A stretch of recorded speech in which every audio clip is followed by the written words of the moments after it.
उस दौर की बात है जब मदीने की गलियों में चारों तरफ खुशियां बिखरी हुई थीं। हर घर से रौनक और हर चेहरे से सुकून झलक रहा था। लेकिन इन्हीं रोशन गलियों के बीच एक छोटा सा घर मौजूद था। एक ऐसा घर जहां दौलत की चमक नहीं बल्कि सब्र और शुक्र की रोशनी बसती थी।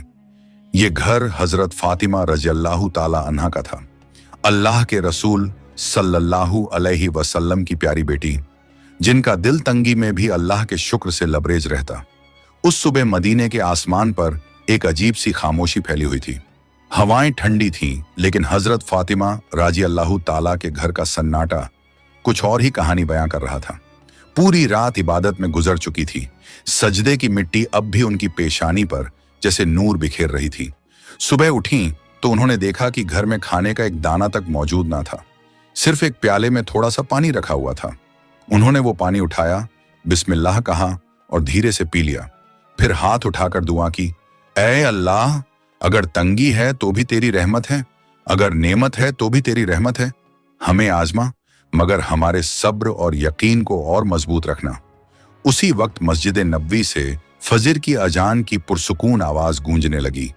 पूरा मदीना उस सदा से रोशन हो गया। हजरत अली रज़ियल्लाहु अन्हु और हजरत फातिमा रज़ियल्लाहु ताला अन्हा ने उठकर वुजू किया और साथ में नमाज अदा की। सजदे में उनकी आंखों से आंसू टपक रहे थे। एक तरफ तंगी का आलम था, दूसरी तरफ दिलों में अल्लाह पर यकीन की रोशनी।